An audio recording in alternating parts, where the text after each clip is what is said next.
Welcome. Thanks for joining us here on the Herron Company's Appraisal Wisdom YouTube channel. I'm here with Larry Pynes, one of our senior managers, and Larry heads up our litigation support division. How are you doing this afternoon, Larry? Good, Jeff. How are you doing? All right, thanks. So we're going to spend a little time. It's just sort of a questions I get asked of Larry, because Larry has been engaged in litigation support appraisal work for like about 1,000 years. And so he's got a lot of stories and a lot of experience. We're going to just touch on a few simple concepts from the appraisal world and how they overlap into the legal profession. Is that a fair statement? That's fair. And right now, some of the basic questions that we'd like to answer are, what are the approaches to value and what are the interests held in property? And they can get more complex, but we'll keep to the basic issue right now. Yep, and we can add more videos if we find an area. And by the way, you'll see comments below. If there's some aspect of this you'd like to see us spend some more time on, please do comment. We'd love to do that. All right, so what do you think? Should we talk about the sales comparison approach? Yeah, the sales comparison approach is basically the principle of substitution. For example, you see your appraiser who appraises homes. They're appraising homes based upon other homes that have sold with similar aspects.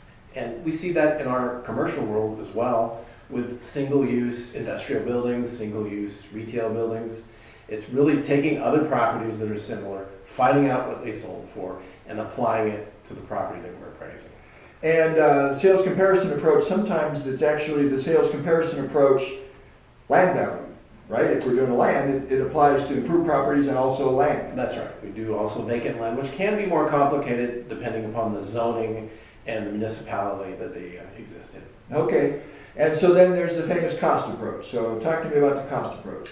Well, the cost approach is really the cost to replace the building and the value of the land.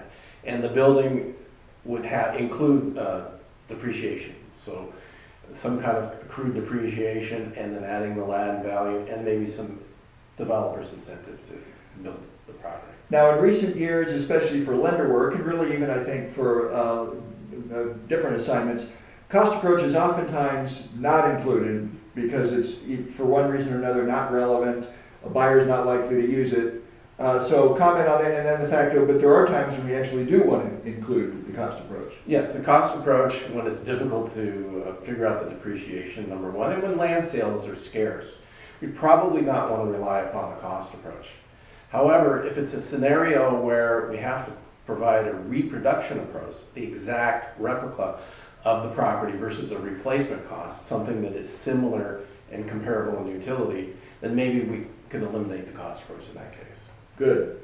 So then that takes us to the infamous income approach, also known as the income capitalization approach if you're answering a question on a certification exam. Yes, of course, when you have multiple units in any scenario, shopping center with several tenants, apartment building with several tenants, those are being purchased not for the use like a single tenant building would for their own particular use. Those are being purchased for the income stream that they would create over the life of the building. Right. And so then we'll, depending on the particular situation, those are our three usual approaches. We're not getting into special purpose properties like gas stations and car washes. That's a separate discussion. But for the most part, we have the three approaches. We correlate those into a final opinion of value.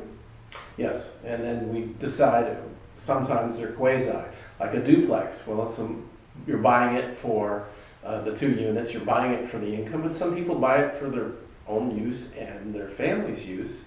And so it's not necessarily one approach or the other, you kind of blend and reconcile the approaches together.